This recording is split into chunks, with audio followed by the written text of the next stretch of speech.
Assalamualaikum warahmatullahi wabarakatuh. Pada episode 8 kali ini kita akan mengupas lebih dalam tentang silsilah dan kisah Nabi Ismail, Nabi yang masyhur kita kenal sebagai anak pertama Nabi Ibrahim dari istrinya yang bernama Hajar. Kisah Nabi Ismail ini disebutkan 12 kali dalam Al-Quran, dan keterangan mengenainya disebutkan pada surah Al-Baqarah ayat 127, 136, dan 140, surat An-Nisa ayat 163, surat Maryam ayat 54-55, surat Al-Anbiya ayat 85-86, dan juga dalam As-Saffat ayat 101-107. Sebagai anak Nabi Ibrahim, maka silsilah Nabi Ismail adalah Ismail bin Ibrahim bin Terah bin Nahor bin Seruh bin Rehu bin Pelek bin Eber bin Selah bin Arfaksad bin Sam bin Nuh. Masa kehidupan Nabi Ismail diyakini oleh ahli sejarah Nabi-Nabi pada kisaran tahun 1911 sampai 1774 sebelum Masehi, dan hidup sejaman dengan Nabi Ibrahim, Nabi Lut, dan Nabi Ishaq.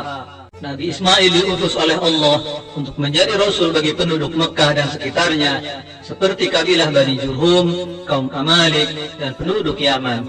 Nama Ismail selalu dikaitkan dengan Mekah dan pembangunan Ka'bah. Ismail merupakan moyang dari Nabi Muhammad SAW. Keturunannya disebut Arab al-Musta'ribah atau Arab yang diarabkan, karena mereka bukan asli Arab dan mempelajari bahasa Arab dari penduduk asli setempat. Allah berfirman dalam Al-Quran surat Maryam ayat 54-55, dan ceritakanlah Muhammad kisah Ismail di dalam kitab.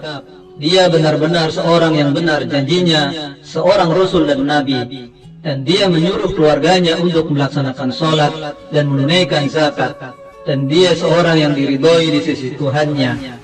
Dalam sebuah hadis riwayat Imam Bukhari dan juga dijelaskan dalam tafsir Ibnu Katsir, diterangkan bahwa Ibrahim mendapat perintah untuk mengungsikan Hajar dan Ismail dari Syam dan menempatkan mereka di tengah padang pasir tak berpenghuni. Saat Ibrahim beranjak pergi, Hajar membuntutinya dan bertanya, "Wahai Ibrahim, engkau hendak kemana? Apakah kamu akan meninggalkan kami di lembah yang tidak ada seorang manusia dan tidak ada suatu tanaman pun ini?" Namun Ibrahim tetap tidak menjawab, meski Hajar bertanya berkali-kali. Setelahnya Hajar mengganti pertanyaannya, "Apakah Allah yang memerintahkanmu melakukan semuanya ini?" Barulah Ibrahim memberi jawaban, "Ya." Hajar kemudian membalas, "Jika demikian, Allah tidak akan menelantarkan kami." Saat pesta penyabihan Ishak, Sarah melihat Ismail bermain bersama Ishak dan dia tidak menyukai hal tersebut. Sarah mengatakan pada Ibrahim, "Usirlah hamba perempuan itu beserta anaknya, sebab anak hamba ini tidak akan menjadi ahli waris bersama-sama dengan anakku Ishak." Meski Ibrahim kesal dengan perkataan Sarah, Allah memerintahkan Ibrahim mendengar perkataan Sarah. Ibrahim kemudian meminta mereka pergi, dan Hajar kemudian menggendong perbekalan berikut Ismail di baunya sampai padang gurun. Di antara kisah yang sangat masyhur tentang Nabi Ismail dan Hajar ibunya adalah kisah tentang mata air Zam-Zam, hal yang menjadi awal lahirnya peradaban manusia di tanah Mekah. Sebagaimana diketahui bahwa sebelumnya di tanah Mekah ini tidak pernah ada sumber air dan sangat panas, sehingga kabilah-kabilah Arab kuno tidak ada yang menjadikan Mekah sebagai tempat tinggal. Hajar dan Ismail tetap hidup berdua saja di sana, sampai suatu saat sekelompok suku Arab kuno Bani Jurhum melewati daerah tersebut. Saat melihat burung berputar-putar di satu tempat dekat posisi mereka, salah seorang mereka berkata, "Burung ini berputar-putar di tempat itu pasti karena ada genangan air." Padahal kita mengetahui secara pasti bahwa di lembah ini tidak ada air sama sekali. Akhirnya mereka mengutus orang untuk melihat tempat burung-burung tersebut, yang ternyata adalah tempat Hajar dan Ismail berdiam di dekat mata air Zam-Zam. Utusan tersebut kemudian mengabarkan hal tersebut kepada anggota suku yang lain, dan mereka semua pindah ke tempat tersebut bersama Hajar dan Ismail. Mereka juga mengirim utusan kepada keluarga mereka agar tinggal bersama-sama di tempat tersebut. Setelah beranjak belia, Ismail belajar bahasa Arab dari orang-orang tersebut. Tempat ini di kemudian hari menjadi Mekah, disebutkan bahwa Ibrahim beberapa kali mengunjungi Ismail yang tinggal di Mekkah. Sebagian berpendapat bahwa Ibrahim menunggang buruk saat hendak mengunjungi putranya tersebut. Disebutkan bahwa Ismail kemudian menikah. Ibnu Katsir menyebutkan suatu hari Ibrahim mendatangi rumahnya, tetapi Ismail sedang tidak ada di rumah. Ibrahim kemudian bertanya pada istri Ismail perihal suaminya, dan istrinya tidak mengetahui bahwa itu adalah Ibrahim. Dia berkata bahwa suaminya sedang bekerja. Saat Ibrahim menanyakan keadaannya, istri Ismail mengeluh, "Kami banyak mengalami keburukan dan hidup kami penuh kesempitan ekonomi serta penuh dengan penderitaan yang berat." Setelah mendengar hal tersebut, Ibrahim menitipkan salam dan pesan pada istri Ismail agar suaminya mengganti gawang pintunya. Saat istri Ismail menyampaikan pesan tersebut pada suaminya, Ismail menjelaskan bahwa dia tadi adalah ayahnya dan maksud pesannya tadi adalah agar Ismail menceraikan istrinya. Beberapa waktu kemudian, Ismail menikah dengan perempuan lain.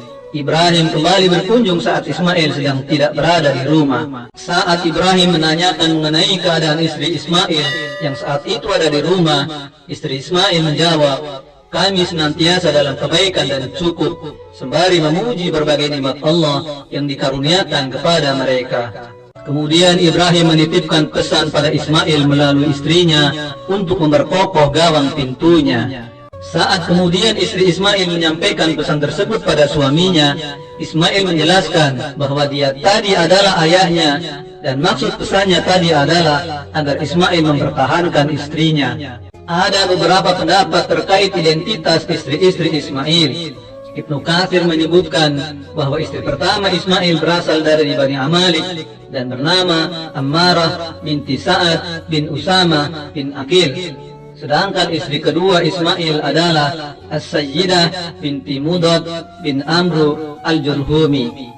Kemudian Ismail bersama keluarganya berkunjung ke kediaman Ibrahim di Palestina selama beberapa saat. Al-Umawi meriwayatkan dari Ali bin Mughirah, dari Abu Ubaidah Masma' bin Malik, dari Muhammad bin Ali bin Husain, dari ayahnya, dari Rasulullah sallallahu alaihi wasallam, beliau bersabda, "Orang pertama yang berbicara dengan bahasa Arab secara fasih adalah Ismail saat ia berusia 14 tahun.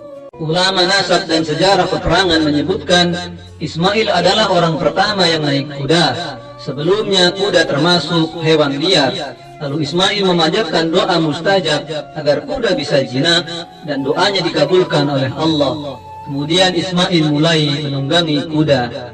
Dari istrinya As-Sayyidah, kemudian Nabi Ismail memiliki 12 anak sebagaimana diriwayatkan oleh Muhammad bin Ishaq, yaitu Nabi, Kaizar, Zabil, Maisa, Masma, Basmat, Nusha, Arar, Yatur, Nabash, Taima, Kaizama.